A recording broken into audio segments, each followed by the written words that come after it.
누군가를 제대로 알고 싶다면 오래 만나보라는 말이 있습니다. 하지만 심리학에서는 그보다 더 빠른 방법이 있다고 이야기합니다. 바로 함께 여행을 떠나는 것입니다. 평소 우리는 사회생활 속에서 자신의 모습을 어느 정도 조절하며 살아갑니다. 예의 바르게 말하고 감정을 숨기며 상대에게 좋은 인상을 남기기 위해 노력합니다. 심리학에서는 이를 자기 표현 조절이라고 설명합니다. 하지만 여행은 평소와 다른 환경입니다. 예상하지 못한 일정 변경, 긴 이동 시간, 낯선 장소, 피곤함과 선택의 연속이 이어집니다.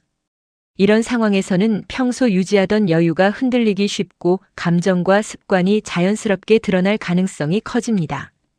그래서 여행은 사람을 바꾸는 것이 아니라 평소에는 잘 보이지 않던 모습을 더 선명하게 보여주는 환경에 가깝습니다.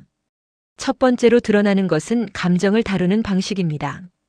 비행기가 연착되거나 길을 잃었을 때, 예약에 문제가 생겼을 때 사람마다 반응은 크게 달라집니다. 누군가는 짜증부터 내고 주변을 탓합니다.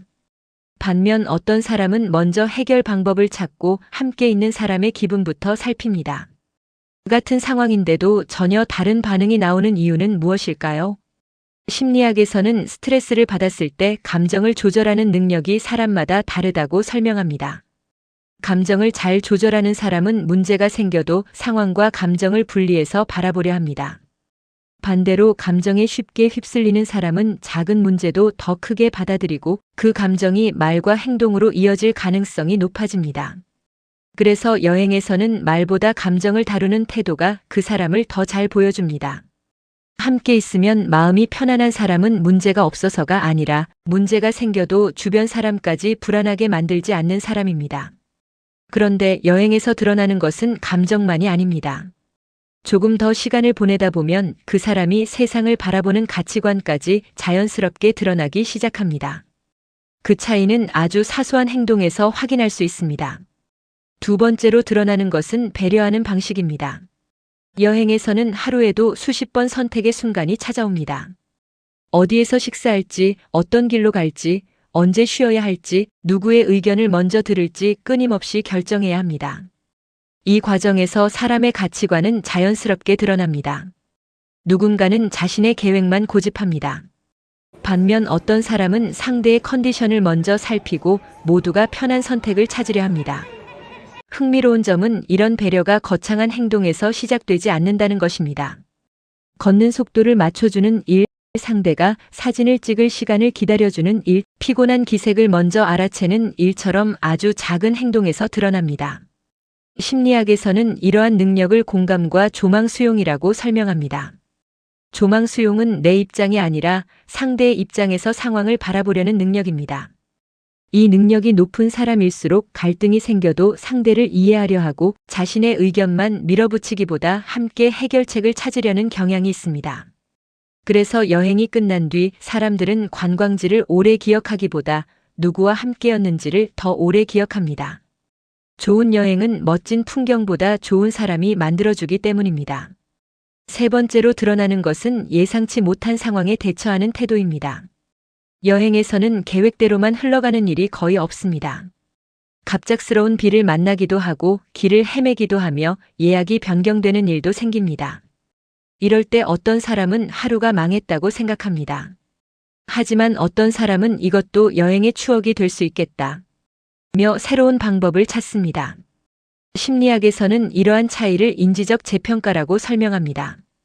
같은 상황이라도 어떻게 해석하느냐에 따라 감정과 행동은 크게 달라질 수 있다는 것입니다. 문제가 생겼을 때 해결책을 찾는 사람은 함께 있는 사람에게도 안정감을 줍니다. 반대로 작은 문제에도 불평과 짜증이 이어지면 여행의 분위기까지 무거워질 수 있습니다. 결국 여행은 계획을 얼마나 잘 세우느냐보다 예상 밖의 상황을 어떻게 받아들이느냐가 더 중요한 시간이 됩니다. 그리고 바로 그 순간 평소에는 잘 보이지 않던 사람의 진짜 모습이 조금씩 드러나기 시작합니다. 마지막으로 여행에서 가장 분명하게 드러나는 것은 관계를 대하는 태도입니다. 여행은 오랜 시간 같은 공간에서 함께 생활하는 경험입니다. 기쁜 순간도 함께하고 피곤한 순간도 함께하며 예상하지 못한 문제도 함께 해결해야 합니다.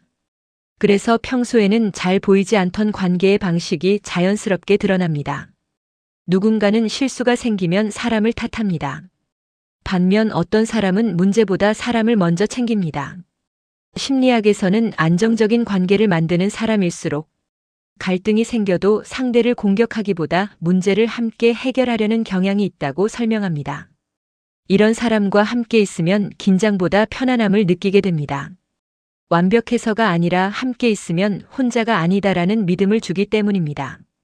그래서 많은 사람이 여행을 다녀온 뒤 이런 말을 합니다. 그 사람을 다시 보게 됐어. 그 이유는 여행이 사람의 본성을 새롭게 만드는 시간이 아니라 감정 조절, 배려, 가치관, 관계를 대하는 방식을 더 선명하게 보여주는 시간이기 때문입니다. 물론 여행 한 번으로 한 사람의 모든 것을 단정할 수는 없습니다. 누구나 컨디션이 좋지 않은 날이 있고 낯선 환경에서는 평소와 다른 모습을 보일 수도 있습니다. 하지만 여행은 분명 한 사람의 평소, 습관과 관계 방식을 이해하는 데 많은 단서를 주는 경험이 될 수 있습니다. 그래서 누군가를 알아갈 때는 그 사람이 좋은 날에 어떻게 웃는지만 보지 말고 예상대로 흘러가지 않는 날에도 어떤 태도를 선택하는지 함께 살펴보세요. 사람의 품격은 모든 일이 잘 될 때보다 계획이 어긋났을 때 더 선명하게 드러나는 경우가 많기 때문입니다. 혹시 가까운 사람과 여행을 계획하고 계신다면 함께 나누는 대화와 서로를 대하는 태도도 한번 천천히 살펴보셨으면 좋겠습니다. 그 여행은 아름다운 풍경뿐 아니라 사람을 더 깊이 이해하는 시간이 될지도 모릅니다. 오늘 당신의 마음에 조용한 행복이 스며들기를 바랍니다.